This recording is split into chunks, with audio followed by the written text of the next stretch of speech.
नमस्ते मित्रों, मैं श्रवण कुमार सक्सेना, हेल्थ एक्टिविस्ट और भूतपूर्व प्रबंधक सिंडिकेट बैंक। देखिए, हेल्थ सबकी अच्छी रहे, ये हम भी चाहते हैं और सब यही चाहते हैं कि वो बिल्कुल स्वस्थ रहें, वही नहीं उनके प्रियजन भी स्वस्थ रहें। और हमारे पूर्वजों ने क्या उपदेश दिया है? सर्वे भवन्तु सुखिनः, सर्वे सन्तु निरामयाः, सर्वे भद्राणि पश्यन्तु मा कश्चित् दुःखभाग् भवेत्, है ना? तो आप भी चाहते हैं, आप और आपके प्रियजन और इवन जिन्हें आप नहीं जानते हैं वो भी सभी स्वस्थ बने रहें। ये हम लोगों की आत्मिक धारणा होती है, मानसिक हमारी प्रवृत्ति ही ये है, मानव की, मनुष्य की। तो आजकल की क्या स्थिति है? आजकल लोगों का स्वास्थ्य कहीं न कहीं मोर्चे पर खराब हो रहा है। इवन चश्मा लगाना भी तो खराब स्वास्थ्य का ही प्रतीक है कि नहीं है? बाल सफ़ेद हो जाना स्वास्थ्य खराब होने का तो प्रतीक है। पर हम इस समय दूसरी बात कर रहे हैं। हमारे शरीर का जो सबसे बड़ा इंटरनल ऑर्गन है वो है लीवर, और ये भी 24 घंटे काम करता है, कोई ऑफ नहीं लेता, और दिन भर में कई बार काम करता है, क्योंकि हम कई बार खाते हैं और बहुत से लोग तो किसी भी समय खाते हैं और कुछ भी खाते हैं। कुछ भी खाने में मतलब क्या हो गया? देखिए, जो जिह्वा को अच्छा लगे। अच्छा क्या लगता है? फैट और कार्ब्स। और फैट और कार्ब्स जब ज़्यादा मिलते हैं लीवर को, तो ये जब एक्सेस हो जाता है तो ये ट्रिग्लिसराइड्स बनाने लगता है डायरेक्ट। और ट्रिग्लिसराइड्स बढ़ाने का मतलब आप समझते हैं, हार्ट की कुछ समस्या, ठीक है ना? तो इसका मतलब क्या हो गया कि उल्टा सीधा खाना, उल्टे सीधे समय पर खाना। आजकल केवल ऐसा नहीं है जैसे बदनाम थे केवल समोसे और छोले भटूरे, पराठे पूड़ी। पराठे पूड़ी कम हो गए हैं लोगों के घरों में, त्योहारों पे भी बहुत कम बनते हैं, लेकिन पिज़्ज़ा बर्गर बहुत चल पड़े हैं, फैशन हो गया है। आज तो पिज़्ज़ा मंगा लो, अरे भाई पाम ऑयल से बना हुआ इतना सारा होता है, और सड़े हुए आइटम से कैसे बनता है वो मैंने देखा नहीं है, पर ऐसा सुना जाता है, और कि आप बनते हुए देख लें तो खाएंगे नहीं। तो ऐसी चीज़ें हम खा रहे हैं, किस लिए? सब खा रहे हैं, लेकिन हानि तो हमें हो रही है ना। तो हमें अपने स्वास्थ्य का ध्यान है। और दूसरी लाइफस्टाइल ऐसी हो गई है, किसी भी समय तक जागते हैं हम, और कभी कभी जागना और हो गया भाई, कोई उत्सव हो गया, कोई मेहमान आ गया, उसके साथ गप्पे मार रहे हैं, तो अलग बात है। लेकिन यूजुअल है, चाहे वो ऑफिस आवर्स हैं लेट तक, बहुत से लोग तो अमेरिका के टाइम में काम करते हैं, यानी कि रातों तक जागते हैं। बहुत से पत्रकार हैं, रातों उनका 2-2 3-3 बजे तक उनका जॉब होता है। तो रात को सोने जागने से पित्त कुपित होता है, देर तक सोने से पित्त कुपित होता है। ये तो आयुर्वेद कहता है ना। आयुर्वेद पहले से कहता आया है कि पेट से ही अधिकतर रोग उत्पन्न होते हैं, और हम क्या करते हैं? हमने पेट खराब कर लिए हैं। हमने आयुर्वेद के कहने पर ध्यान देना तो मतलब ऐसा समझ लिया है कि जैसे हम्म, क्या बात है। लेकिन दुनिया लौट के आ रही है, मेडिकल साइंस भी लौट के आ रहा है, गट हेल्थ पे बहुत जोर है आजकल। तो गट हेल्थ का एक बहुत बड़ा हिस्सा है लीवर, क्योंकि लीवर से ही होकर गुजरता है जो भी गुजरता है। तो ज़्यादा फैट खाते हैं हम, ज़्यादा कार्ब्स खाते हैं, तो इसको लीवर डायरेक्ट ट्रिग्लिसराइड्स में बनाने लगता है। इसके अतिरिक्त विसरल फैट बनाता है। हमारे विसरल फैट इकट्ठा होता है, जो तोंद है बढ़ी हुई, पेट बढ़े हुए हैं, जिसको सेंट्रल ओबेसनेस कहा जाता है। ये हमारे खाने पीने का तो दुष्परिणाम है। हमारा इंसुलिन रेजिस्टेंस होता है, तो उसका दुष्परिणाम यही है कि हम फैटी चीज़ें और कार्ब्स खाते रहते हैं साल दर साल, साल दर साल, तो ये फैट इंसुलिन रेजिस्टेंस होने लगता है, मधुमेह होने लगता है। यानी कि जो लीवर को आप दे रहे हैं अपना खाना पीना, उससे मधुमेह होने का पूरा चांस है। फैटी लीवर से लीवर ही फैटी नहीं, बल्कि ओवरऑल फैटी होने का चांस है, ओवरवेट होने का चांस है। आजकल ओवरवेट भी बहुत लोग हैं। तो ले देखिए, बात आती है वहीं कि हमने जिह्वा को जो नियंत्रण इसका हमने छोड़ दिया था, इसको स्वतंत्रता अधिक दे दी थी, उसको फिर से वापस लेने की ज़रूरत है। क्योंकि हितभुक, ऋतभुक, मितभुक, ये भी सिद्धांत हैं जो हमारे हित में हो। और मितभुक यानी कि कम खाइए, और ऋतुभुक, ऋतु के अनुसार खाइए। तो ये छोटे छोटे सूत्र निकल गए मुँह से, क्योंकि जो मैं पढ़ता हूँ वही तो मैं बोलता हूँ, लूँगा। अच्छा, इसके अलावा खाने पीने की बात हो गई, सोने का देर देर तक हो गया, चाहे वो कॉलेज की पढ़ाई हो। कॉलेज की पढ़ाई करने से देर तक जागते हैं बच्चे, जो कैरियर ओरिएंटेड होते हैं, ज़्यादा कंपटीशन की तैयारी करते हैं, रात रात भर जाग कर बहुत करते हैं, क्योंकि उनको कंपटीशन में करना ही करना है अपना स्थान पक्का। अच्छा, बढ़िया पढ़ाई कर ली, जॉब अच्छा मिल गया, कंपटीशन से भी निकाल लिया, इंटरव्यू निकाल लिया, अब आपको पैकेज मिल गया, बहुत अच्छा पैकेज मिल गया। तो कोई ऐसे फ्री में तो देता नहीं है, तो पैकेज जो मोटे मोटे पैकेज मिलते हैं वहाँ काम का लोड बहुत होता है, तो स्ट्रेस है। स्ट्रेस से भी आपके लीवर पर जोर पड़ता है, सेडेंटरी लाइफ स्टाइल से भी लीवर पर जोर पड़ता है, ओवरऑल हेल्थ पर जोर पड़ता है, पाचन पाचन मंद हो जाता है। जब पाचन मंद हो जाएगा तो कुछ भी पचेगा नहीं, आसानी से भूख आसानी से नहीं लगेगी। लेकिन खाएंगे इसलिए कि रात को यार नींद आ जाए ठीक से, या रात को भूख ना लगे, इसलिए भी खाते हैं। बहुत से लोग लोकल पे रहते हैं, लेकिन आते आते उनको ऑफिस से बैंकर्स वगैरह इतने लेट हो जाते हैं कि उनको लेट खाना पड़ता है। लेट खाना पड़ता है तो अगर 9 बजे 10 बजे खा रहे हैं और फिर सो जा रहे हैं तो क्या होगा? फिर पचने का तो आपने समय नहीं दिया उसको, दूसरे टहला वहला कुछ नहीं। तो फिजिकल बहुत कम हो गया है लोगों का, और है तो नियमित बहुत कम कर पाते हैं। कई लोग इसलिए नहीं कर पाते, बिल्कुल छोड़ देते हैं कि मैं नियमित तो करता ही नहीं यार, 1-2 दिन से क्या फ़ायदा है। अरे जितना भी हो करिए। अच्छा, अब बात आती है तो क्या क्या रोग हो गए, मैंने गिन दिए आपको। इसके अलावा भी अब मधुमेह है, तो मधुमेह से कौन सा रोग नहीं होता? मोटे हैं तो मोटे से कौन सा रोग नहीं होता? हार्ट अटैक, कैंसर वगैरह। मधुमेह से भी हो सकता है कैंसर, मैंने पढ़ा था। तो कहने का मतलब क्या है, हम फैटी लीवर पर फिर से आ जाएं। 38% लोगों को फैटी लीवर है हमारे देश में, और जो यंग चैप्स हैं उनको भी है। आजकल एज का कुछ नहीं रह गया किसी भी बीमारी का, तो फैटी लीवर का भी नहीं रह गया है, क्योंकि खाना पीना उल्टा सीधा, शुगरी कार्ब्स वगैरह और जो शुगरी ड्रिंक्स वगैरह हैं वो तो ये यंग जनरेशन बहुत पीती है। कहीं शादी ब्याह में ही नहीं, वैसे ही बहुत पीते हैं, शौकीन है। उसमें कितना मीठा होता है उनको आइडिया नहीं है। मैंने एक किताब में पढ़ा कि जब हम अधिक मीठा खाते हैं तो हमारे पैनक्रियाज को ऐसा लगता है जैसे कि इसको कोड़ों से पीटा गया हो, हंटर्स से। आप समझ सकते हैं इसको कितना कष्ट होता है, हम कितना कष्ट देते हैं जीवा के स्वाद के लिए। तो हमें उद्देश्य क्या है? स्वस्थ रहना, हमें भी, हमारे नियर से नियर भी स्वस्थ रहें। तो हम ये लीवर की इतनी बात कर ली। हम लेट सोना, देर तक जागना, यानी कि एक ही बात है, और देर तक सोना ये भी है, इससे भी पित्त कुपित होता है। तो ये सब चीज़ें हमारे स्वास्थ्य को हानि पहुंचाती हैं, और हमारे लीवर में जब ज़्यादा फैट और कार्बोहाइड्रेट देते हैं तो हमारे लीवर के कणों में, सेल्स में ये इसके कण आ जाते हैं, तो ये फैटी लीवर बिल्डअप होने लगता है। इसको बोलते हैं स्टेटोटिस फैटी लीवर, यकृत की कोशिकाओं में सामान्य से अधिक फैट जमा होना।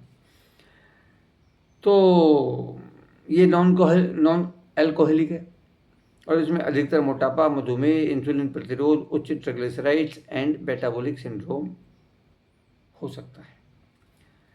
अच्छा, मधुमेह और लीवर डिजीज एक दूसरे को बढ़ाते हैं। कार्बोहाइड्रेट और शुगर का उपयोग, मैंने जैसा कि अभी निवेदन किया, फैटी लीवर और विसरस फैट को बढ़ाते हैं। अब क्या है कि दैनिक संकेत भी थोड़े बहुत हैं, जैसे क्रोनिक फटीग और ब्रेन फॉग, यानी कि स्मरण शक्ति पे उसका असर दिखाई देता है। टॉक्सिन्स भी जाते हैं, जो हम खाते पीते हैं ऐसी चीज़ें, मार्केट का तला तलाया, बना बनाया, पैक्ड फूड वगैरह, तो ये ब्लड में जब बिल्डअप हो जाता है तो एनर्जी को हमारी डिस्टर्ब करता है, मेंटल क्लैरिटी को डिस्टर्ब करता है। स्लगिश डाइजेशन, यानी भूख लगना कम हो जाता है, पेट में अफारा शुरू हो जाता है, और स्टबबोर्न एब्डोमिनल वेट गेन, हमारा पेट बढ़ जाता है। तोन, इसको तोन कहते हैं आम भाषा में। तो who is at higher risk of fatty liver? Anyone, anyone may be at the risk, but at higher risk are increasing age, जिनकी आयु अधिक हो गई है। आप जानते हैं कि जैसे जैसे आयु बढ़ती है पाचन मध्यम होता है, उसका एक कारण ये भी होता है, फिजिकल करना कम कर देता है आदमी, क्योंकि शरीर में ताकत कम हो जाती है। और सेडेंटरी लाइफ स्टाइल आ गया, मैंने जिक्र कर दिया। Higher intake of sugar, processed food, और हार्मोनल चेंजेस भी, जैसे कि महिलाओं में मेनोपॉज के बाद फैटी लिवर होने की आशंका ज़्यादा होती है। ऐसा नहीं, इससे पहले नहीं होती, मगर ज़्यादा हो जाती है। जेंट्स को फैटी लिवर का चांस ज़्यादा होता है, क्योंकि खाने पीने में तो बहुत मस्त है, मीठे के तो शौकीन हम सभी लोग होते हैं और भुगतते भी हैं, लेकिन बस ये जिह्वा तो कंट्रोल हो। तो ये सब सारांश में क्या है, National Institute of Diabetes and Digestive and Kidney Disease, American Liver Foundation, National Center for Biotechnology Information और WHO liver disease and metabolic health resources, इनके सौजन्य से ये सब बातें मैंने आपके सामने रखी हैं। और हम अब बात करेंगे कि एक ऐसा प्रोडक्ट जो क्या करता है, protects liver cells, helps manage oxidative stress. Stress तो सबको रहता है और जो इन परिस्थितियों से गुजरता है उसको तो ज़्यादा ही है। और supports digestion and bile flow, और सपोर्ट्स एनर्जी एंड मेटाबॉलिज्म। ये सारे काम एक ही प्रोडक्ट करता है जिसका नाम है मिल्क सिसिल प्लस। इसमें क्या क्या है, इसमें है और किस तरह से डिफरेंट है। एक तो ये है कि ये न्यूट्रलाइट बनाता है, तो न्यूट्रलाइट एक्सट्रैक्ट का इस्तेमाल करके बनाता है, एक्सट्रैक्ट का पाउडर और पाउडर से टैबलेट ऐसे बनता है और मशीनों के द्वारा होता है, सब कुछ हाथ नहीं लगता, बीच में कच्चा माल एक बार डाल दिया आपने। तो in each tablet standardize extract provide constant active components. देखिए मिल्क थिसिल या कोई भी पौधा है, दो पौधों में एक सी क्वांटिटी हो हर चीज़ की, ज़रूरी नहीं होता है। वो कहाँ उसका, एक तो सीड कौन सा था, किस वातावरण में हुआ है, कैसा पानी मिला है उसको, कैसा उसको ट्रीटमेंट मिला है, कैसा प्रोसेसिंग हुआ है, सबसे बढ़िया कहाँ होता है, इस तरह की सारी बातें फैक्टर काउंट करते हैं। तो इसमें क्या है, ईच टेबलेट प्रोवाइड्स 50% ऑफ सिलीमेरिन। सिलीमेरिन क्या है, फॉर कंसिस्टेंट